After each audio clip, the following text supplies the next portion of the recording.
ഒപ്പത്തിനൊപ്പം അല്ലെങ്കിൽ പ്രസാദ് പറഞ്ഞ വളരെ കറക്റ്റാണ്. അതിനകത്ത് ആകെ ഉള്ളത് ഏറ്റവും അവസാനം പറഞ്ഞതുപോലെ അൻവർ ഫാക്ടർ. ബാക്കി പാർട്ടി വോട്ടുകളൊക്കെ അങ്ങോട്ടും ഇങ്ങോട്ടും പോൾ ചെയ്യുകയൊക്കെ ചെയ്താൽ ക്ലിയർ ആണ് കാര്യങ്ങൾ. പക്ഷേ പല കാര്യങ്ങളുണ്ട്, ഭരണവിരുദ്ധ വികാരം അങ്ങനെ അതൊന്നും ഒരു ട്രെൻഡായിട്ട് വന്നില്ല എന്നുകൂടെയാണ്. ആൾക്കാരൊന്നും വലിയ രീതിയിലൊന്നും അതിലേക്കൊന്നും ഒരു ചർച്ചയൊന്നും മനുഷ്യന്റെ മനസ്സിൽ വോട്ടർമാരുടെ മനസ്സല്ലേ. നമുക്ക് ഒരിക്കലും തെരഞ്ഞെടുപ്പിന്റെ ഒരു ചരിത്രം ഒന്നും പറയാൻ പറ്റില്ല, ആർക്ക് എന്ത് സംഭവിക്കാം. നമുക്ക് LDF ഒന്ന് പോയി വരാം. ബെൻസൺ ഉണ്ട്. ബെൻസൺ, ഈ പിന്നെ ആദ്യത്തെ ബൂത്ത് അത് തണ്ണിക്കടവാണ്, നമുക്കറിയാം. ആ തണ്ണിക്കടവിലെ ആദ്യത്തെ റിസൾട്ട് അല്ലെങ്കിൽ ആദ്യത്തെ ഫലം വന്നാൽ തന്നെ ഏതാണ്ട് എങ്ങോട്ടായിരിക്കുമെന്ന് LDFന് ഒരു മനസ്സ് അപ്പോൾ വായിക്കാൻ കഴിയും. ആദ്യ 7 റൗണ്ട് UDF ഒപ്പത്തിനൊപ്പം ആണെങ്കിൽ പോലും LDFന് പിടിച്ചാൽ ഒന്ന് പിടിച്ചാൽ, ഇപ്പോൾ പ്രസാദ് ഏറെക്കുറെ പറഞ്ഞു കഴിഞ്ഞു, ഒന്ന് പിടിച്ചാൽ അതിൽ അമരമ്പലമുണ്ട്, കരുളായി ഉണ്ട്, നിലമ്പൂർ മുനിസിപ്പാലിറ്റി ഉണ്ട്. ഇവിടേക്ക് ഒന്ന് ആഞ്ഞു പിടിച്ചാൽ മത്സരം കടുക്കുകയും ജയത്തിലേക്ക് പോവുകയും ചെയ്യാം. അപ്പുറത്ത് നന്നായി പിടിച്ചാൽ എന്ന് പറഞ്ഞാൽ അപ്പുറത്ത് മൂത്തയിടവും വഴിക്കടവും ഒക്കെ ഒന്ന് അയഞ്ഞു കിട്ടിയാൽ അതും ആശ്വാസകരമായിരിക്കും, ജയത്തിലേക്ക് പോകാൻ കഴിയും എന്ന് പ്രതീക്ഷിക്കാമോ ബെൻസൺ?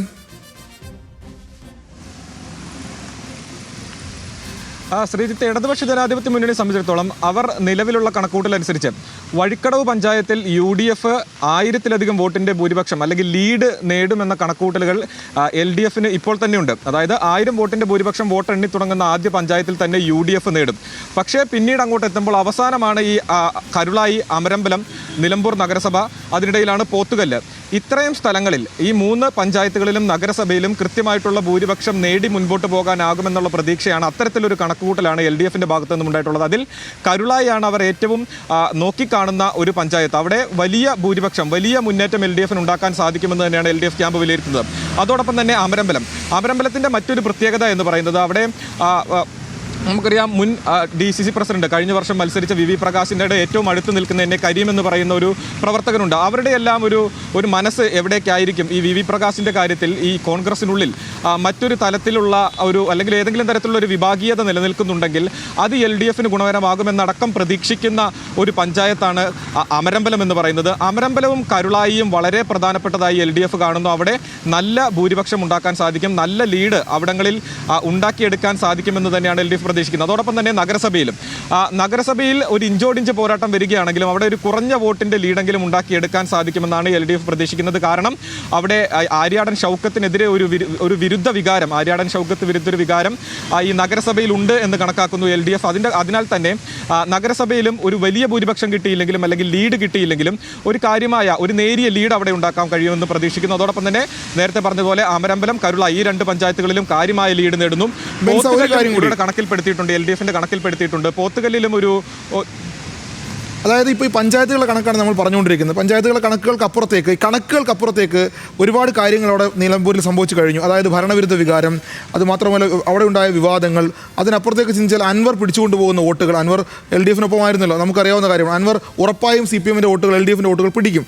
അങ്ങനെ പിടിച്ചുകൊണ്ട് പോകുന്ന വോട്ടുകൾ, ഭരണവിരുദ്ധ വികാരം, ഇതിനെയൊക്കെ മറികടക്കാൻ ഈ സ്വരാജ് ഫാക്ടർ അല്ലെങ്കിൽ സ്വരാജിനെ കൊണ്ടുവരാതെ വേറെ രക്ഷയില്ല എന്ന് CPMന് ഉറപ്പായതുകൊണ്ടാണ് സ്വരാജിനെ തന്നെ കൊണ്ടുവന്നത്. അങ്ങനെയെങ്കിൽ സ്വരാജ് ഫാക്ടർ കൊണ്ട് ജയിച്ചു കയറാൻ കഴിയുന്നൊരു അന്തരീക്ഷം ഉണ്ടോ അവിടെ?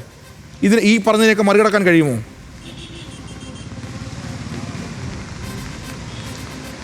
LDFന്റെ കണക്കുകൂട്ടലുകൾ പ്രകാരം അല്ലെങ്കിൽ കണക്കുകൾ പ്രകാരം അവർ ഏറ്റവും ആദ്യം ഒരു വിജയസാധ്യത ഫാക്ടർ എന്ന് തന്നെ പറയുന്നത് ഒന്ന് ഈ പാർട്ടി ചിഹ്നത്തിൽ ഒരു സ്ഥാനാർത്ഥി വർഷങ്ങൾക്ക് ശേഷം മത്സരിക്കുന്നു. ആ മത്സരിക്കുന്ന സ്ഥാനാർത്ഥി M സ്വരാജ് എന്ന ജനകീയനാണ് എന്നതാണ്. അതായത് M സ്വരാജിൻ്റെ സ്ഥാനാർത്ഥിത്വം LDFന് കാര്യമായിട്ടുള്ളൊരു എഡ്ജ് ഈ തെരഞ്ഞെടുപ്പ് പ്രഖ്യാപിച്ച ആദ്യഘട്ടത്തിൽ തന്നെ അല്ലെങ്കിൽ സ്ഥാനാർത്ഥിത്വം പ്രഖ്യാപിച്ച ആദ്യഘട്ടത്തിൽ തന്നെ ഉണ്ടാക്കിയെടുക്കാൻ സാധിച്ചിട്ടുണ്ട് എന്നാണ് LDF ക്യാമ്പിൻ്റെ ഒരു വിലയിരുത്തൽ. കാരണം യുവാക്കൾക്കിടയിലും അതോടൊപ്പം തന്നെ വനിതകൾക്കിടയിലും വലിയ ഒരു ആവേശം അല്ലെങ്കിൽ ഒരു സ്വീകാര്യത സ്വരാജിനുണ്ട് എന്ന് തന്നെയാണ് LDF ക്യാമ്പ് വിലയിരുത്തുന്നത്. പ്രത്യേകിച്ച് 7000-ലധികം വരുന്ന വോട്ടർമാരുണ്ട്, പുതിയ വോട്ടർമാരുണ്ട് ഇത്തവണ 7000-ലധികം വരുന്ന. അപ്പോൾ അവർക്കിടയിൽ ഒരു വ്യക്തമായിട്ടുള്ളൊരു സ്വാധീനം സ്വരാജിന് ഉണ്ടാക്കിയെടുക്കാൻ സാധിച്ചിട്ടുണ്ട് എന്ന് തന്നെ വിലയിരുത്തുന്നു. അതോടൊപ്പം തന്നെ LDF ക്യാമ്പിൻ്റെ കണക്കുകൂട്ടലുകൾ പ്രകാരം 2000 മുതൽ 5000 വരെ വോട്ടുകൾ, അതായത് പാർട്ടി വോട്ടുകൾക്ക് പുറമെ 2000 മുതൽ 5000 വോട്ടുകൾ സ്വരാജിൻ്റെ സ്ഥാനാർത്ഥിത്വം കൊണ്ട് മാത്രം നേടിയെടുക്കാൻ സാധിക്കുമെന്നാണ് LDF ക്യാമ്പിൻ്റെ വിലയിരുത്തൽ. അതോടൊപ്പം തന്നെ അവർ പ്രധാനപ്പെട്ടതായിട്ട് മുൻപോട്ട് വയ്ക്കുന്ന മറ്റു പല കാര്യങ്ങളുമുണ്ട്. അതായത് UDF സ്ഥാനാർത്ഥിയെ സംബന്ധിച്ച് അല്ലെങ്കിൽ UDF സ്ഥാനാർത്ഥിയുമായി ബന്ധപ്പെട്ട് കോൺഗ്രസിനുള്ളിൽ ചില വിഭാഗീയതകൾ അല്ലെങ്കിൽ ചില അസ്വാരസ്യങ്ങളുണ്ട്. അത് LDFന് ഗുണകരമാകുമെന്ന് പ്രതീക്ഷിക്കുന്നു. അൻവറിന്റെ വോട്ടുകൾക്ക് അല്ലെങ്കിൽ അൻവർ പിടിക്കുന്ന വോട്ടുകൾ UDFിൽ നിന്നുമായിരിക്കും പിടിക്കുക എന്നൊരു കണക്കൂട്ടലുകളും LDFിലുണ്ട്. സ്വരാജിന്റെ വ്യക്തിപ്രഭാവ വോട്ടായി മാറുമെന്ന് LDF പ്രതീക്ഷിക്കട്ടെ.